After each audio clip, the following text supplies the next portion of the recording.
Reka mbasuhuze mwese nizera ko mwaramutse amahoro mbifuriza kugira itondo cyiza mwese mwahisemo kuri Cyamani TV. Nitwa Sale Hasani. Muri itondo tugiye kuramuka aturebera hamwe amakuru mashyashya aramutse avugwa kuri tariki ya 7 Kanama 2023. Muri aya makuru ngiye kuyahera no mu Rwanda, tuze kuva hano mu Rwanda aduce mu gihugu cy'u Burundi turebe ngo ni kiramutse kivugwa tubava mu Burundi twerekeza muri Repubulika ya Demokarasi ya Kongo nkuko mumaze kubimenyera. Nkaha mu Rwanda ngiye kubabwira ko umuvugizi wa guverinoma y'u Rwanda Yolande Makuru yatangaje ko umutwe w'iterabwoba FDL utagizwe n'impunzi, bityo ko ubutegetsi bwa Repubulika ya Demokarasi ya Kongo budakwiye guhendahenda ngo burambike intwaro, kandi hari amasezerano asobanutse ateganya uburyo bwo kuwusenya. Turaza kuva kuri ibi maze babwiye ko kuri ubu Rwanda n'Ubutaliyani biri mu biganiro byo kwakira by'agateganyo abimukira bari mu kaga. Kamena 2027 izasiga ikibuga cy'indege cya Bugesera kigeze kuri 75%, ubwo ni muri 2027 nyine ni umwaka utaha. Ndaza kuva hano maze nsibukiye muri Repubulika ya Demokarasi ya Kongo turebere hamwe ku mirongo migari y'urugamba, turebe se muri bya bice byahozemo intambara ese umutekano waho uhagaze gute muri rusange. Byose turaza kubicishamo amaso turebe ni igiki kiba kiramutse kivugwa mu Burundi buri munsi. Byose biri muri aya makuru yo muri iki gitondo cyo kuwa 7 Kanama 2023. Nitwa Sale Hasani, mwese mbahaye ikaze.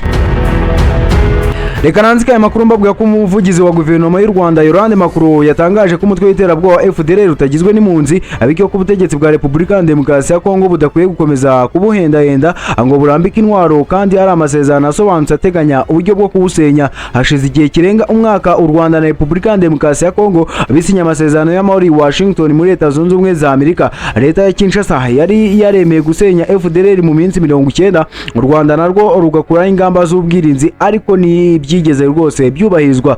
Nyuma y'igitutu cyinshi cy'u Rwanda, Leta ya Repubulika ya Demokarasi ya Kongo yajyanye na FDL amasezerano yo kurambika intwaro no gusubiza abarwanyi bayo mu buzima busanzwe. Kinshasa iherutse gukwirakwiza iyi nyandiko mu bihugu byo muri Afurika n'i Burayi isaba ko iyi gahunda nshya ishyigikirwa. Leta y'u Rwanda yamaganya aya masezerano ya FDL igaragaza ko atigeze ateganywa mu masezerano y'amahoro ya Washington. Yibutsa Leta ya Repubulika ya Demokarasi ya Kongo ko hari umushinga wo gusenya uyu mutwe uzwiho nka CONOPS wumvikanweho n'impande zombi ushyigikirwa na Amerika, bityo ko ari wo ukwiye gushyirwa mu bikorwa. Mu kiganiro yajyanye na Royal FM cyabaye kuri uyu wa 3 Kanama 2023, Makuru yatangaje ko mu gihe havugwa amasezerano y'Kinshasa, icyo u Rwanda rubona muri gihe ari uko abarwanyi ba FDL bakiri mu ngabo za Repubulika ya Demokarasi ya Kongo, kandi ko bahinduranya ibirindiro kenshi.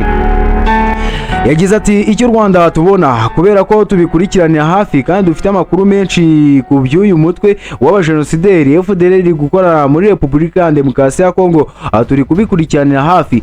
Turabizi ko nta tandukana ryigeze ribaho hagati ya FDL n'ingabo za Repubulika ya Demokarasi ya Kongo. Baracyari mu ngabo za Kongo, kandi FDL ni umutwe uhinduranya ibirindiro cyane. Makuru yasobanuye kandi ko Leta ya Repubulika ya Demokarasi ya Kongo ikomeje guha abarwanyi ba FDL ubufasha burimo amafaranga, ubwa politike, kandi impande zombi zinifatanya mu ntambara iri kubera mu ntara ya Kivu y'Amajyaruguru na Kivu y'Amajyepfo.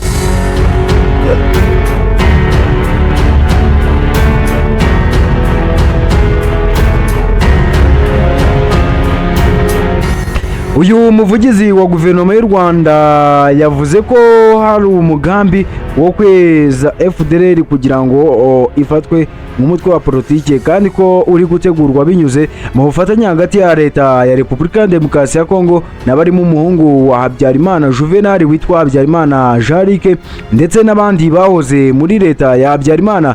Yagize ati turabizi ko bakomeje guhabwa ubufasha bw'amafaranga, ubwa politike, ubundi bufasha bwa bw'igisirikare cya Repubulika ya Demokarasi ya Kongo, harimo no kwifatanya ku rugamba. Turanabizi ko bayobora indi mitwe yo muri Repubulika ya Demokarasi ya Kongo nayo iri mu mirwano. umuvugizi wa guverinoma y'u Rwanda yavuze ko kubera ko nta gifatika kiri mu masezerano ya Repubulika ya Demokarasi ya Kongo na FDLR, abayobozi b'uyu mutwe badahangayitse kuko bizeye ko Kinshasa idashobora kubohereza mu Rwanda kuko ibashyigikiye. Kuri ubu yagize ati tubyizeye ko tubona ibiri kuba kandi turabizi ko ubuyobozi bwa FDLR budahangayitse ko izasenywa, ntabwo bufite ubwoba bw'uko bwakoherezwa mu Rwanda kubera ko bubizi ko bushyigikiwe na Repubulika ya Demokarasi ya Kongo. Macron yavuze ko FDLR yagabye ibitero kenshi mu Rwanda, inakora ubugizi bwa nabi mu burasirazuba bwa Repubulika ya Demokarasi ya Kongo mu bihe bitandukanye, bityo ko nta kwinginga gukwiye kubaho kugira ngo urambike intwaro. Yasobanuye ko u Rwanda rwakiriye ababarirwa mu bihumbi bemeye gutaha bava muri FDLR babanza guhugurirwa mu kigo cya Komisiyo y'Igihugu ishinzwe gusezerana no gusubiza mu buzima busanzwe abari abarwanyi LDRC, kandi ko ubu babaye mu mahoro n'abanyarwanda basanzwe. Umuvugizi wa guverinoma yagaragaje ko n'ubu gahunda yo kwakira abahoze mu mitwe irimo FDLR bacyakirwa mu Rwanda bakigishwa bagasubizwa mu buzima busanzwe kandi bagatera imbere nk'abandi banyarwanda bose, bityo ko abakiri mu mashyamba ya Repubulika ya Demokarasi ya Kongo mbese abo ngabo ari abinangiye. Kuri ubu yagize ati uyu si umutwe wo guhendahenda, niba tuvuze kuwusenya nicyo gikwiye kuba twabwiwe umuhuza. Tunabiganiraho na Repubulika ya Demokarasi ya Kongo ko u Rwanda rufite ubushake bwo gukorana na Repubulika ya Demokarasi ya Kongo kugira ngo uyu mutwe usenywe burundu. Macron yasobanuye ko u Rwanda rwatanze igitekerezo cyo gufasha gusenya FDLR nk'uko byagenze mu bikorwa bitandukanye birimo Umoja Wetu byarangiye bamwe mu bayobozi b'uyu mutwe bafashwe ariko ko Kinshasa yabyanze. Yagize ati mbere twarabikoze Umoja Wetu, ibi bikorwa bihuriweho twakoze mu myaka yashize, twiteguye gukora ibikorwa bihuriweho ariko niba batabishaka kuko bagaragaje ko batabishaka twakora igikwiye giteganywa n'amasezerano ni CONOPS, nicyo twiteze ko gikwiye kuba cyakorwa. Umuvugizi wa guverinoma y'u Rwanda yavuze ko amasezerano ya Washington ari meza kuko asubiza ibibazo bya buri ruhande kugira ngo umutekano n'iterambere biboneke mu karere, bityo ko akwiye kubahiriza uko yakabaye na kimwe gihinduwe.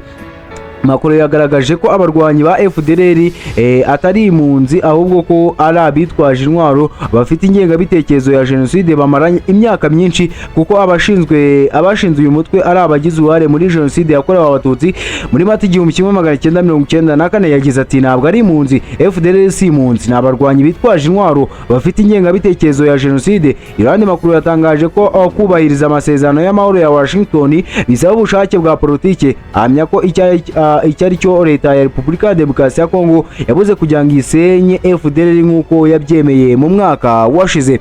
Ngaye nguko rero bwose abantu bibaza ngo CONOPS ubundi aya masezerano ya CONOPS abameze ate abari ayahe, uyu munsi ntabwo dufite umwanya wo kuza kuba twabisesengura, ahubwo reka twambuke kubwo igihe gitoya dufite tujyaho muri Repubulika ya Demokarasi ya Kongo maze yego kubwo umwanya dufite rero utari mwinshi cyane, reka twambuke tujye muri Repubulika ya Demokarasi ya Kongo aho buri wese aba yifuza kumenya ngo niki cyaramutse kivugwa muri cya gihugu cya Repubulika ya Demokarasi ya Kongo. Kuri ubu rero igihugu cya Repubulika ya Demokarasi ya Kongo cyamaze gufata icyemezo cyo guhagarika kohereza mu mahanga Cobalt na Cuivre bidatunganyije neza kubera ko biyihombya. Icyemezo cyashyizweho umukono na Minisitiri ushinzwe ubucukuzi bw'amabuye y'agaciro Louise Kabamba Watumu, Minisitiri w'ubucuruzi bwo hanze Julien Paruku na Minisitiri w'ubukungu Daniel Mukoko Samba. Repubulika ya Demokarasi ya Kongo nicyo gihugu cya mbere ku isi gicukurwamo amabuye ya Cobalt, ikaba ku wa kabiri mu bicukurwamo Cuivre. Ubusanzwe iki gihugu cyoherezaga mu mahanga aya mabuye y'agaciro atunganyije ku rugero ruri hagati ya 20 na 30%. Ubuyobozi bw'igihugu buvuga ko bushaka kwitunganyiriza amabuye y'agaciro acukurwa muri iki gihugu kugira ngo amafaranga yinjiza yiyongere.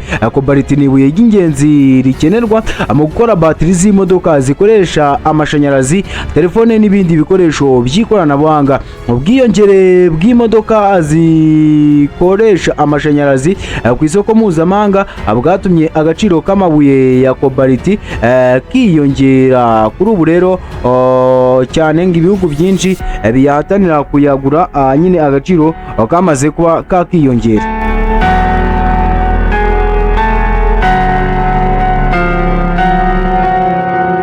Aho muri Repubulika ya Demokarasi ya Kongo, ubutegetsi bwa Repubulika ya Demokarasi ya Kongo bwashyize mu kato ubwato butwaye abantu 255 mu rwego rwo kwirinda icyorezo cya Ebola cyakomeza gukwirakwira nyuma y'urupfu rw'abantu 5 bari baburimo. None se waba ubizi ko Repubulika ya Demokarasi ya Kongo yishyuye abanyamerika buri kwezi ibifaranga byinshi by'akayabo kugira ngo bayivugane imbere ya Perezida Donald Trump? Umva,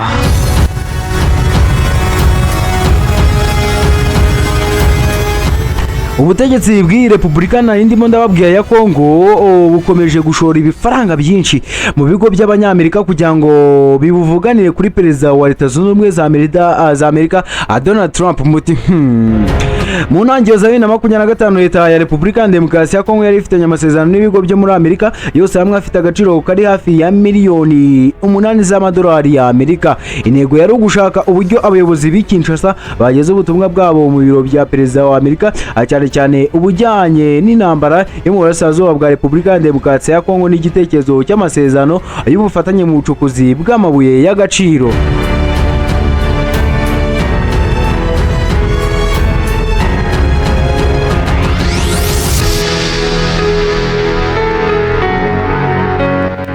Mu gihe ku mbuga nkoranyambaga hakomeje gukwirakwiza amakuru yavuga ko abaturage ba Repubulika ya Demokarasi ya Kongo basaba visa ya Leta Zunze Ubumwe za Amerika bagomba kubanza gutanga ingwate y'amadolari ya Amerika 20,000. Ambasade ya Amerika i Kinshasa yasohoye itangazo ribihakana yivuye inyuma, ivuga ko ayo makuru ari ibihuha kandi ko Repubulika ya Demokarasi ya Kongo itari mu bihugu birebwa n'iyo gahunda nshya ya visa bond.